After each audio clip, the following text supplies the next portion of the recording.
In my opinion, one of the most interesting provinces to follow right now politically is British Columbia. It was just 3 months ago that the BC NDP were going to easily cruise to a re-election victory, and now it looks like they're the ones actually having to play catch up with the BC Conservatives. I wanted to have on Premier David Eby to discuss with me how he was able to destroy his own party in less than a year, but obviously that was never going to happen. So I found the next best thing, Angelo Isidorou from the BC Conservatives, who I am glad to have on today to just marvel at just how strange Eby's leadership of the party has been and just how fast this decline has happened. Because I don't think either of us could actually find a time in Canadian politics where a party went from so high up to so far down in such a short period of time. Maybe Kim Campbell, but even then, I think that was more of the slow death of the PC party. Anyways, well, thanks for coming on, Angelo. Thanks for having me, Wyatt. Absolutely. And so, of course, since you're the executive director of the BC Conservatives, you have a really good inside look at how the party's doing, how you guys are able to appeal to BC residents. But this is at least my impression. You can say if I'm wrong or not, but I think that your guys' greatest asset right now as a party is simply being able to run against David Eby. Not that you guys don't have ideas. Obviously, the best ideas you have are just reversing everything the current BC NDP are doing. But it's sort of in shock watching how David Eby keeps ending up stepping in it in a certain sense, not able to actually appeal again to middle-class voters, constantly doubling down on the most radical policies. And even when he's trying to correct himself, he's not even really doing anything to correct bad policy. He's merely trying to put patches on the damage he's done. Yeah. Oh, absolutely. I mean, look, the NDP in this province has enjoyed a pretty popular majority for some time. They've been a popular party, but that was under John Horgan. And John Horgan was a premier that even a lot of conservatives liked. He struck you as a guy that you want to have a beer with. He was a hockey dad. David Eby is no John Horgan. David Eby is an ideological guy, right? As a lawyer, I think he wrote some sort of guide or a book on how to sue the police if you get caught with drugs, right? He is an ideologue first. So that is something that is beginning to reveal itself. He became premier through a leadership vote. He's not an elected premier. He is a chosen premier. And for such a long time, he enjoyed, as did John Horgan, but David Eby certainly enjoyed an opposition that was feckless, right? He enjoyed an opposition that stood and applauded all of their woke agenda items. And for the past year now, our party has been in the legislature as an official party, and we're actually being an aggressive opposition, right? The first day we were in the legislature, David Eby did an interview saying that the culture in the legislature has changed. Things have gotten so negative as a result of the Conservatives being there. And it's like, well, yeah, you're not used to having an opposition. And now we're going to relentlessly hold you accountable for these radical policies that are making life for British Columbians worse and worse. And now here we are, right? The cracks begun to show over the past few months with, the rampant anti-Semitism within the BC NDP, his expulsion of Selena Robinson, a Jewish MLA who wasn't on board with their radical agenda. And then, of course, the MNP scandal, which basically revealed that, we have this big bloated bureaucracy in British Columbia that picks winners and losers. And now finally, decriminalization, where he passed this radical policy that was supported by BC United. And life has never been worse for addicts here. More people are dying, less people are safe, violence is up. And now he's crawled all the way to Ottawa to beg Trudeau to undo it, which now today, at the time of this recording, we found has been done. So, we're seeing him moderate himself. I was going to say, that's such a weak policy, too. I talked about this in previous videos, and as well as my interview with Brian Burgay. Effectively, what they're saying is that you cannot use illicit drugs on maybe 2% of land in British Columbia. You can't use it in public parks, in front of schools, and other public places. But they've never enforced camping laws in these public parks. They've never enforced any other like drug laws when it comes to using illicit drugs on private property and other places like that? And do you think they're actually going to even enforce in public property? You know it's bad when the Liberals right now are trying to now play the blame game with the BC NDP, because the federal Liberals have some blame for this because they were the ones stupid enough to let David Eby push this decriminalization plan forward. But when even Trudeau's Liberals will not embrace you because they see you as a liability, that's when I think everything's falling apart a little bit for you. And watching BC conservative politics and the way that the BC Conservatives have expanded, it reminds me a lot of the way that the Conservative Party federally has greatly increased in the polls since Pierre Poilievre became the leader. It's that people got really tired of conservative leaders, or supposedly big tent leaders like Kevin Falcon and other people like Christy Clark, barely actually even opposing the radical ideas of the left. That you can't just be nice and hope that voters are going to put you into power. You actually need to show that I am angry like you at what the current government is doing. And that's where I think that John Rustad is a man who probably not a lot of people even knew 2 years ago are gravitating to him, not because of a massive amount of personal magnetism. I think it would be the same thing with Pierre Poilievre. It's that somebody's demonstrating that they actually get it and that you aren't crazy for thinking that these policies are crazy. I think the most valuable currency in 2024 for a politician is authenticity. I think it used to be expertise, right? I think we used to buy into technocracy. We used to want people and leaders who were experts in a field. But I think as a result of COVID and as a result of so-called experts being wrong about many things, including how to live our lives, people have gravitated away from this yearning towards, is he credited? Does he have expertise? And more towards, is this a genuine person? Is this an authentic person? What you see is what you get. And that's certainly the case with John. John is an open book. He has an incredible heart. He has an incredible love for this province. He would be a monumental premier. And I think conservatives, but not just conservatives, like ordinary British Columbians are seeing that, and they're seeing the other options. David Eby, an ideologue, and Kevin Falcon, who's just not really an authentic person at all, right? It's not exactly clear what they stand for. So we're enjoying this boost, I think, as a result of people having the opportunity to see a leader who is very accessible, right? Like he's the type of guy who, we finish an event and he wants to take the SkyTrain to the next place. And I say, no, John, like you got to be driven there. But he's just such an ordinary guy that he's open to doing that. So I think that's playing a role. The elitism of BC United is not palpable to people. Yeah, and what I would define what's happening in both British Columbia and federally speaking is kind of like a middle-class revolt. It's kind of the revolt of normal people kind of wanting policies to be what you remembered policies used to kind of be like in 2005, a year where nothing crazy was going on. It's not that we were shooting towards the stars in terms of prosperity, but just that the government left you alone and let you kind of do it on your own. Because the funny thing is, whenever the government ends up trying to help you, they end up just needing more programs and more government solutions in order to cover up the sort of issues that they've caused. And this is where I'll just bring it up on screen quickly. Like you can even see, not that long ago in BC polling, you would have the BC NDP sometimes leading by 28%, 21%, 18 points. It's crazy how far above all the other parties they were. But now what we see in this New Yorkville poll, and we've seen it in Main Street polls and Liaison, is that the Conservatives are either a little bit behind, tied, or even in front of the NDP. And what I'm getting from that is all of the NDP's past support was just political inertia.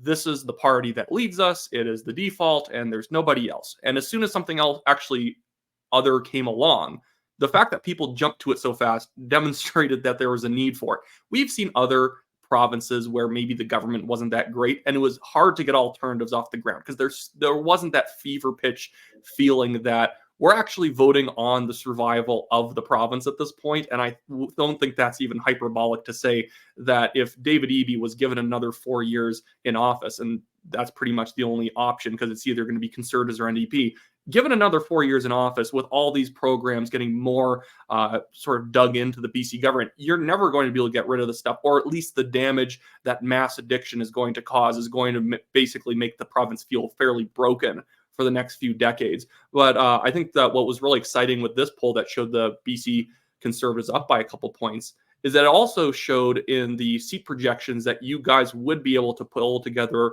a majority government. And this is with still several months before the provincial election, a lot more time to grow. But what have you guys maybe been seeing, hearing from BC voters, and how quickly has the sort of movement towards the BC Conservatives been, even in spite of, frankly, you guys not having as much money until recently than the BC United did? Yeah, well, first, what I'll say, and this is obligatory, the only poll that matters is election day, right? Like, obviously, we're not going to hate the fact that we're polling well, but you can't rest on your laurels. And too often, conservatives rest on their laurels. They get ahead, and then they think, okay, we have this in the bag. It's important not to underestimate your enemies, right? The NDP is a very savvy party. They're a very savvy organization. They're probably the most effective NDP party in the country. So it's certainly not over. Our vote is less efficient. So in order for us to form a government, we do need significantly higher polling, or maybe not significantly, but certainly higher.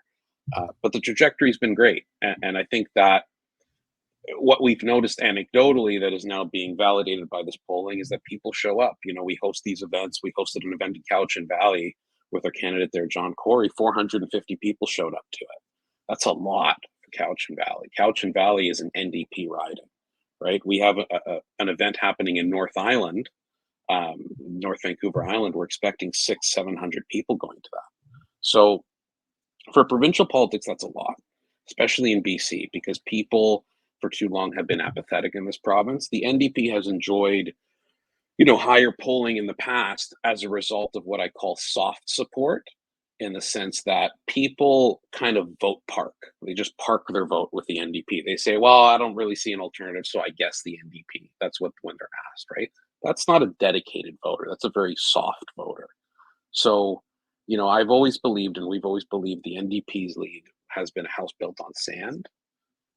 And we're trying to build something with a solid foundation. And I think it'll pay in dividends. But like I said, it's not over until it's over. We have a lot of work to do, and certainly, fundraising is a key component of it. That it's getting better, but we need more donations. But the good thing is our dollars go further. In the Langford by-election, where John Horgan's old riding, we came in second behind the NDP.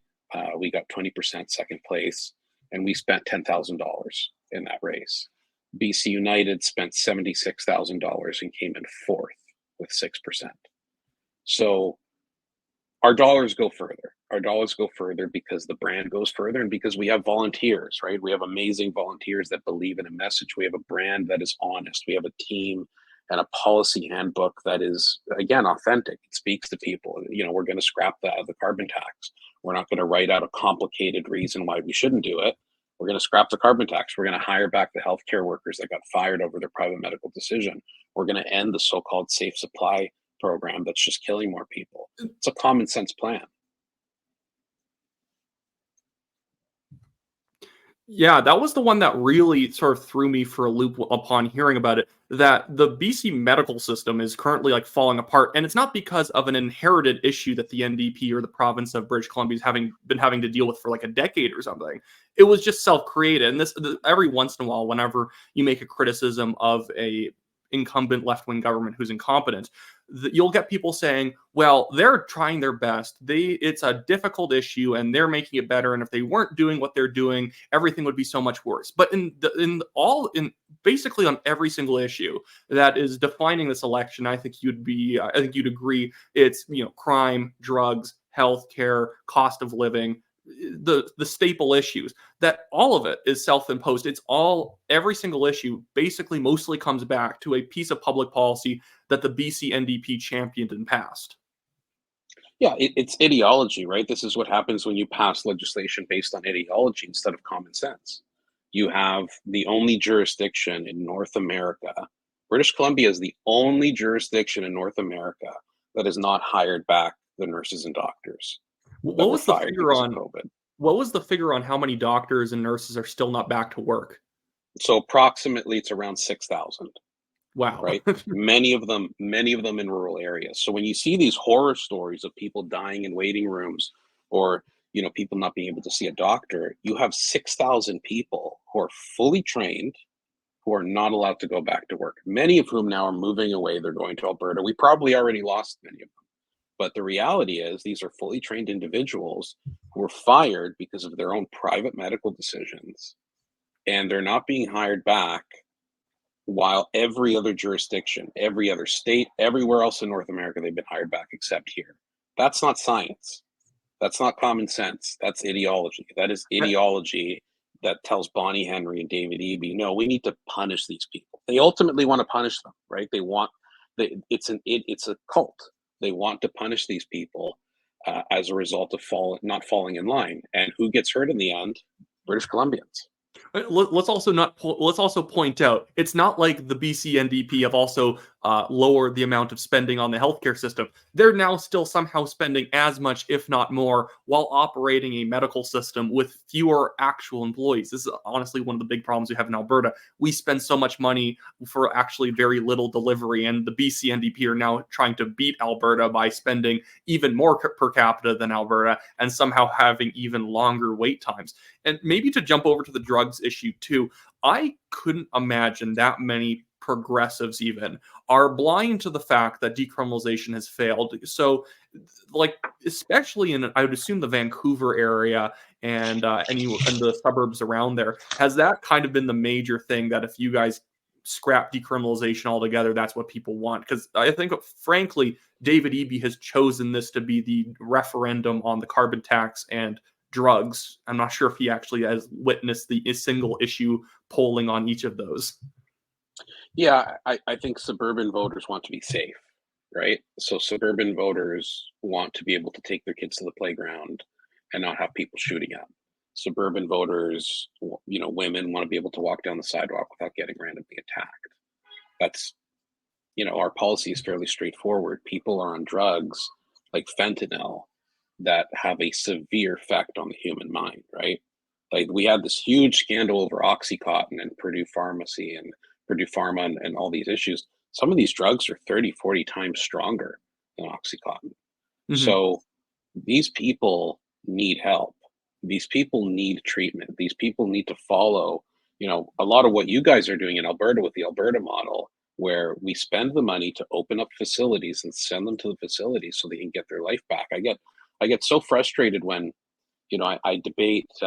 I'm sometimes on these radio shows and I'm debating the NDP, and they clutch their pearls and they say, "Oh, I just feel so terrible for, the people struggling, and we need to give them more drugs." And I shun at it, because I feel like if it were their children on the street, they would be getting them into private medical facilities for treatment.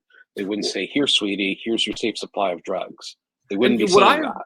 What I've compared safe supply to is pretending that we've solved the problem of drugs because we've given people safer drugs. That's the equivalent of saying that we have ended the problem of drive-by shootings because we have mandated that gang members can only use 22 caliber firearms. It makes it so less people are like, it's less likely, like, people are less likely to die. Well, that's ludicrous. Well, really what the NDP's plan is doing, and it demonstrates that you can make any terrible policy look good on paper with warping the statistics enough and the metrics that you use, is that they're taking the numerator for how many overdoses it requires until someone dies, when that's pretty much inevitable if someone starts overdosing multiple times in a month. This is not going to be somebody who's just going to decide to get off drugs, but they're like growing it from maybe 3 or 4 overdoses before somebody might pass away tragically from like ingesting very, very powerful drugs. And they're increasing the numerator, pretending like that's making everything better, when the denominator of overdoses that are happening is going up by 10, 20 times over the past 15 years. That when you can make something feel safer, but in reality, you're not actually making it safer, because there's no safe way of using meth or fentanyl or crack. But the NDP, being little bit too, or not little bit too, that's being very nice, being stuck in the university mindset that progressive policies are inherently good and they just need to be made to work is not really working for actual people who have to live around these problems. Because there's parts of Vancouver that I think that wouldn't be wrong to describe as no-go zones at this point. Human beings are not guinea pigs. We're not guinea pigs. The people of British Columbia are not guinea pigs, and these addicts are not guinea pigs for a radical experiment. And that's how Bonnie Henry and these bureaucrats and these elected politicians are treating people as guinea pigs. So when you look at these issues, the reality is addicts are addicted to drugs like fentanyl. It's not that drugs are getting laced. I mean, I'm sure that's happening to some degree, but the notion of safe supply, that we are going to get taxpayer funded drugs and give them hydromorphone. We know that these users don't want those drugs. They don't want those lighter drugs. They'll take hydromorphone, they'll take Dilaudid, and they'll sell it so they can go buy fentanyl, and they'll sell it to high school kids. That's happening all over the place. We have, Adam Zivo has done great work on it. I was lucky enough to be a producer in a documentary called Vancouver is Dying. Like, this issue is very important to me. It's very close to me and my personal background. So when Bonnie Henry goes out and says, if you're an alcoholic, we can get you treatment and you can overcome it. But if you're addicted to hard drugs like opioids, the best we can do is safe supply. What message does that send? Like, putting all politics aside, what message does that send to a human being struggling, to a human being who thinks, wow, I'm such a broken person that I need, I need to be medicated for the rest of my life. I can't get help. I can't get better. I can't get back on my feet. It's just, to me, it is a dark statement, and it's giving up on the human spirit. And that's not what we should be about. We should never give up on the human spirit. In the sequel documentary to Vancouver is Dying, Canada's Dying, Aaron Gunn did a fantastic job directing those. I would recommend people go and watch both. In that documentary, he interviews Marshall Smith, who's now a chief advisor, chief of staff to Danielle Smith, Premier Danielle Smith in Alberta, that he had an experience having lived in East Vancouver, being a drug addict, and that he got off of it, and that was through almost sheer willpower and the grace of God. He was able to get off of hard drugs. So for Bonnie Henry to basically say that the best most people can actually expect is basically a slow poisoning, because that's what it is. You're not making people safer. It's not that if you keep taking this, you'll be able to survive into your 80s. It's no, if you take these safe drugs, you might be able to survive to your mid 40s before you've basically poisoned yourself and your organs are shutting down. You cannot use this stuff in the long run. And this is where voting in this election is not simply saying, I want a different flavor of politics. It's basically saying we need to actually save people rather than letting them die. And we have to make sure that the economy doesn't absolutely fall apart. Because, not to be offensive to BC residents as somebody living here in Alberta, but BC has, under the NDP, has effectively, in my mind, become the meth lab of Canada in more ways than one. You get the hard drugs that the BC government is creating and distributing, and they're actually leaching into the rest of the country. These safe supply drugs are being smuggled into other provinces. But all of the worst ideas have been coming from British Columbia. And it's not BC residents' fault. The NDP basically hoodwink people, say that they're going to help people out, and they use very positive, flowery language. And then they end up just hurting people, then running for re-election on how they're going to fix it. And the way that they fix it is just doubling down. Yeah, I have a lot of friends across the country in Alberta that tell me, we have a lot riding on you guys, right? No pressure, but we have a lot riding on British Columbia. And that is the case. British Columbia can either be, the net importer of these hard drugs through the western border, or it could be the prosperity gateway for Canada, right? A conservative government in British Columbia means more energy development, right? It means we're going to build more energy. We're going to build more resources. We could help the rest of Canada with prosperity. It's why it's so critical. It's why so many people are watching this election, because a conservative government in British Columbia will just be so amazing for the rest of Canada.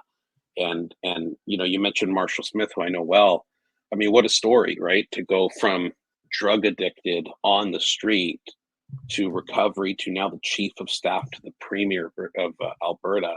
Like, that's a great story. And I've spoken to a lot of people when we were making the documentary, and even now as executive director for the Conservative Party, who say, I'm now clean.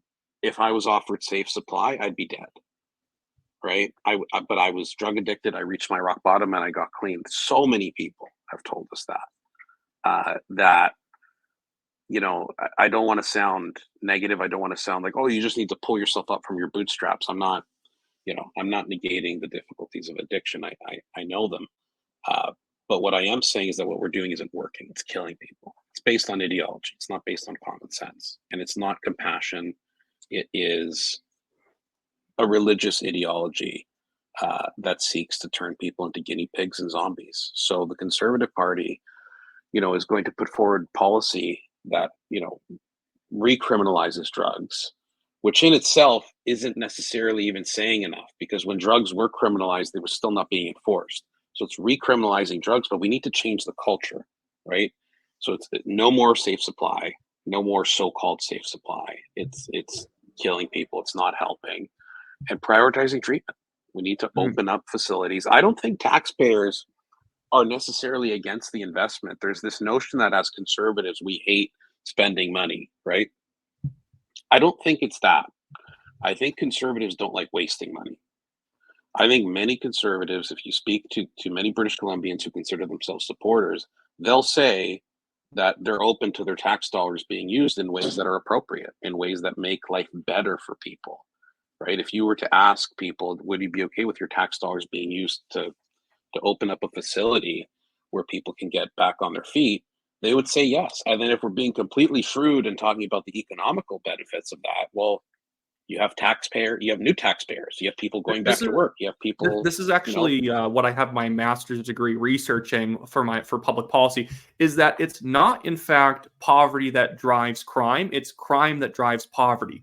East Vancouver is a great example. It wasn't a poor area that then drug addiction and other sorts of crime moved into. It's an area that they put all the drug addiction and crime into, that they didn't enforce the law in that area, and that has dried up business. That is what has caused convenience stores to shut down or have to have 3 locks on the door to make sure they can only let in people who aren't going to steal or attack the staff.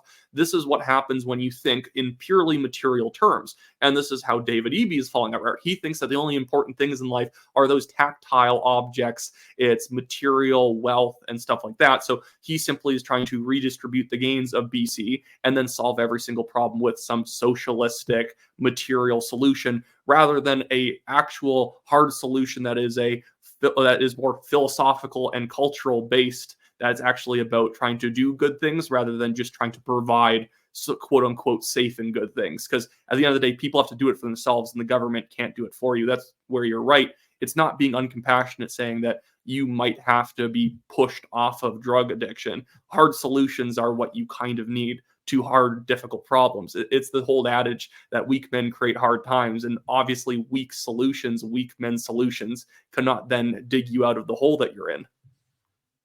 Yeah, I mean, you said it well. The reality is that some people need to be saved. Some people are begging, save me, right? Without necessarily saying it. They're so addicted that they're too far gone, and they need us to basically say, you need help.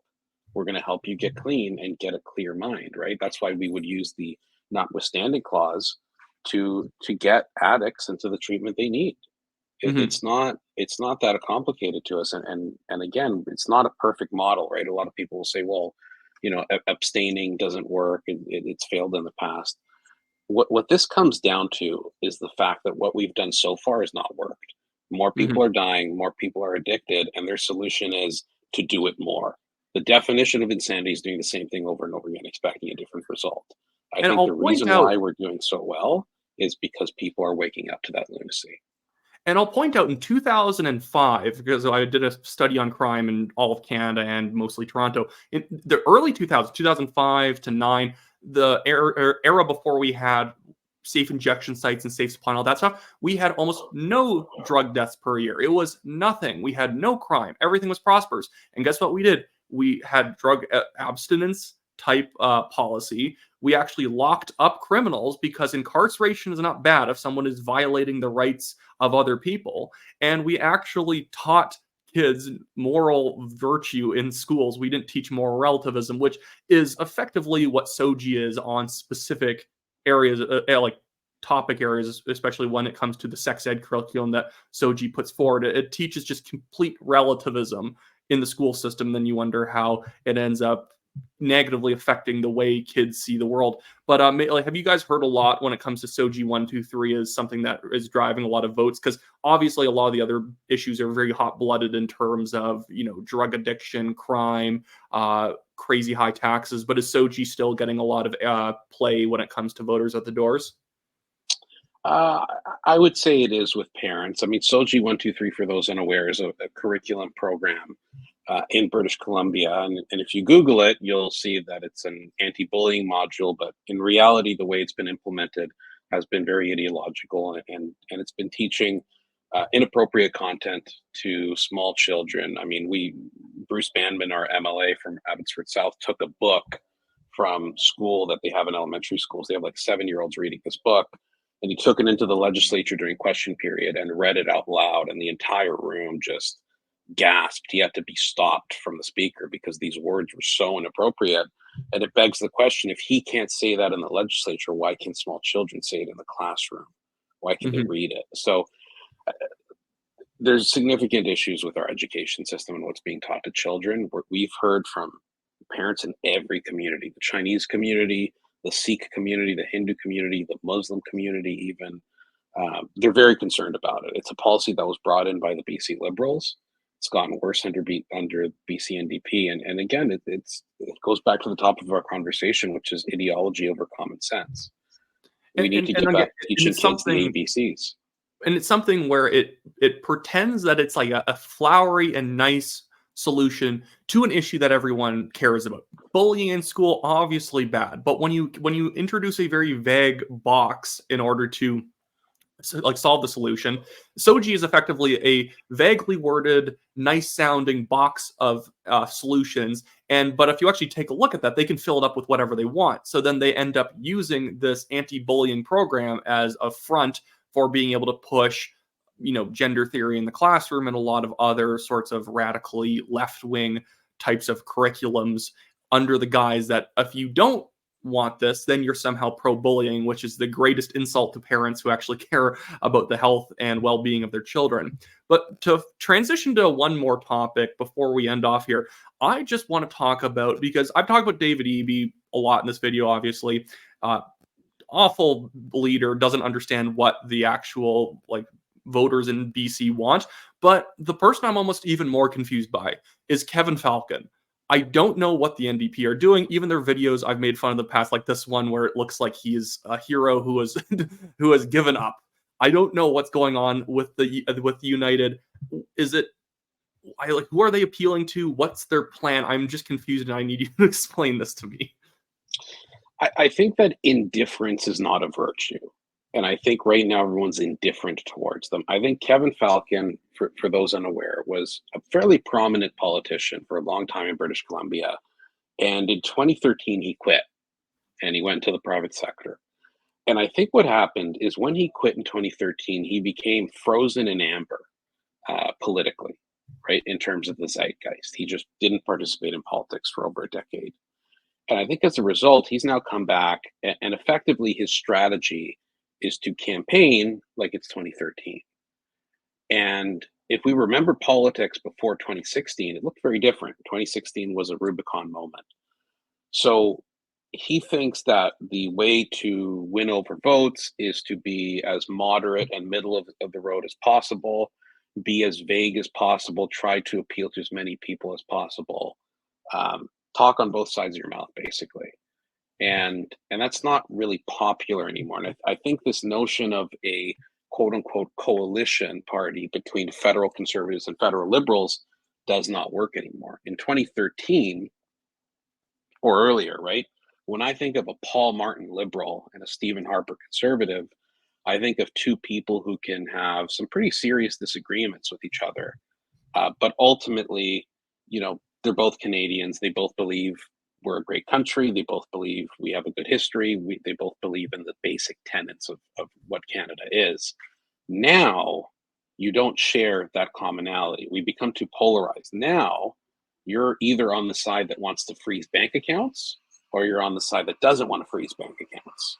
We've become a very existentially divided society. So to that end, this notion that you're going to have a party that's half Trudeau liberals and half Pierre Poilievre conservatives won't work.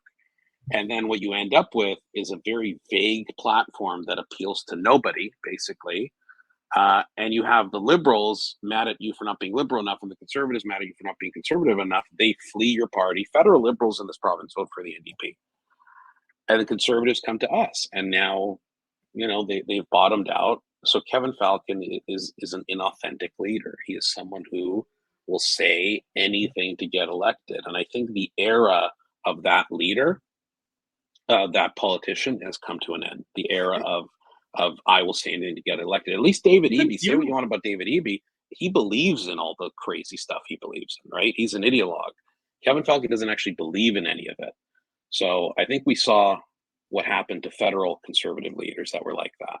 Yeah, here's the thing that both is actually negatively affecting both Kevin Falcon and David Eby, is that even now, while the polling is starting to move decisively in the favor of the BC Conservatives in terms of momentum, David Eby and Kevin Falcon are still having to rely on a lot of federal conservative crossover votes in terms of the United, about 30%, 40% of their voters. And for the NDP, they're having to still rely on, oddly enough, about 13 to 15% of conservative federal voters who are still saying default Eby because he's the only guy who's going to win. So I guess NDP. So that's where these guys could fall apart. But the thing that baffled me about United was just the name change. That is the biggest tell, that it is a party populated by consultants. People who, because when you looked at their convention, somehow they were able to raise still a decent amount of money in the first quarter of 2024. But you look at their policy convention and nobody is there. And everything they're doing is almost like playing to the type of person who really values the opinions of focus groups, who really values the opinions of polls where they're trying to find the issues that every single person can agree on. But those issues tend to be also the issues that are not actually driving people's votes. Because if everyone agrees on something, it's probably a very neutrally toned issue that nobody actually cares about that much. And now the United, like they're kind of voting with you guys, the BC Conservatives, on some issues, but then they're like trying to say that you guys are still too extreme and we're the moderate voice that people want. But it's like, but if there's a hole in the boat right now, which is what is happening with BC, it's not moderate to say we should half fill in the hole where we're taking on water and only bail out half of the water that's currently inside the boat. Eventually, the moderate position is to reverse everything that's happening. Being half crazy is not exactly sane. No, not at all. I think you said it accurately, that it's a party of focus groups and consultants, right? I mean, even the branding itself, the logo costs $300,000 for a logo. Our logo was, created by my wife for free. So, that's the difference. And the thing is, and I've worked in politics for a long time, after I was in media, and something happens to people when they work in this industry for too long, where they get into these echo chambers with other consultants, and they don't think like normal people. They're not shaking hands with normal people. They're not sitting around a coffee table, in a restaurant, saying, "Gosh, have you seen these prices? This is out of control." Like, they're not in touch with the common man and woman of this province or country. That's what it's about. That's what Pierre Poilievre has done so well. And that's what John Rustad has done so well, is he'll go into a room, he'll go into a restaurant and shake hands with every single person and say, "What's going on in your life?" And you might have consultants saying, "Oh no, we have focus groups saying otherwise." The reality, I just think nothing trumps reality. Nothing trumps real human interactions. And if we have people saying, "Look, I'm really struggling to afford groceries because of the carbon tax," that means something. That means we could be ahead of things, right? A lot of the issues that we took a stand on, that we got attacked so relentlessly over 6 months ago, are now popular in polling. But it's like, we noticed that before the polling, right? SOGI being a great example, where our first day in the legislature, John got up and gave this impassioned speech about how parents need to be involved in their children's education. And of course, Eby attacked us, calling us bigots. His caucus stands up to applaud him. And then BC United's entire caucus stands up to applaud him. So every single member of the legislature, except our leader, stood up to applaud Premier Eby. And John just stood there and said, "Wow, this shows that it's a uniparty. Like, you're all the same." So, And I you think know, that I, that I draws the think, difference between a lot of experience in politics and then actually having real political wisdom. Because if you can't walk around a neighborhood and talk to people and get the feeling of what people care about, then you're just politically useless. Because nobody can rely, even if you say the right things, if you because like the polling shows it, that only shows that the only way to get something done is to just release like hundreds of thousands of dollars worth of polling to be able to convince them. And at that point, it's a worthless politician because it takes far more work than anybody even has time to do in order to get them to do the right thing. Where so it's like united. If you somehow had united government, and it's just not happening. If you look at the polls, they're dying. That if you had a united government, you would have to be a pollster willing to call people all day long to prove that common sense policies are common sense because they're far too in their bubble. Like this is an aside sort of story right before we wrap up here. But I was trying to advise a guy running for Mississauga's mayorship in their by-election that they're having in Mississauga right now since Bonnie Crombie stepped down as mayor to become the Ontario Liberal leader. And this guy's campaign actually told me when I said that your slogan, the entire by-election should just be cut taxes, cut crime. That's it. And they said, well, people don't like hearing about crime, and it's not really a big issue in our opinion. I think it's overblown. And I'm like, car thefts are up 45% year over year. And you're going to then tell me that, well, if you're making a bit more of a big deal about it than it really is, that is the consultant mentality that I hate. The idea that, well, I in my high rise don't bump into this, so it's not really an issue. People care about bike lanes. No, they do not. People actually tend to care about the things that put their lives at risk rather than the slight annoyances that they experience not having a bike lane.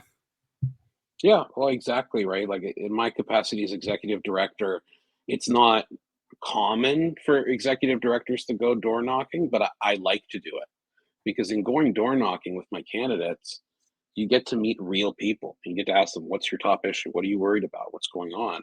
And I can tell you that Tom in Coquitlam is worried about inflation. He's worried about the carbon tax, right?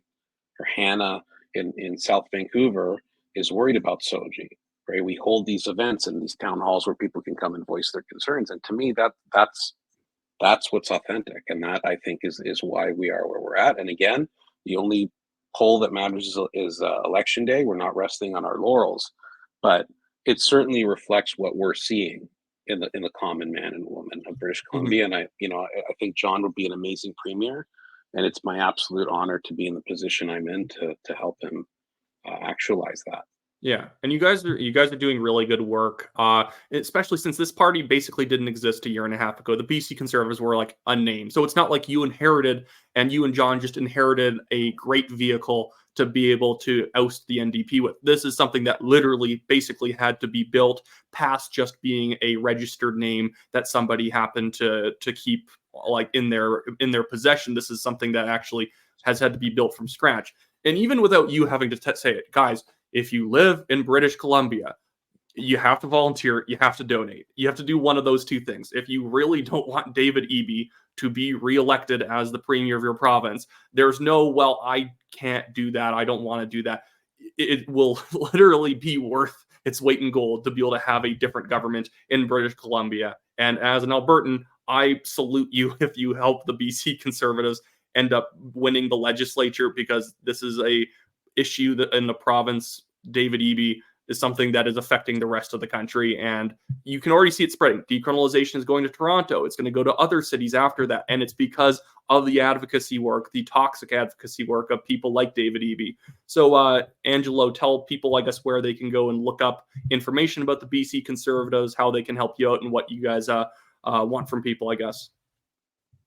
conservativebc.ca.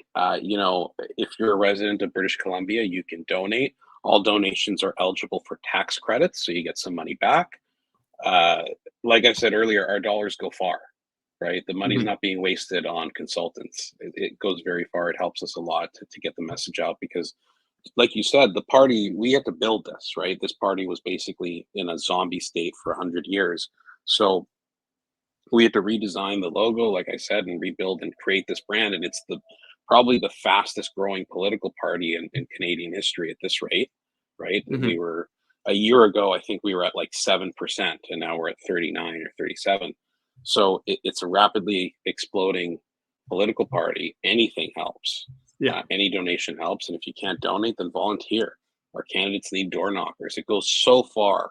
You'd be amazed how far it goes to go and knock on a door and leave a flyer and say hi to someone.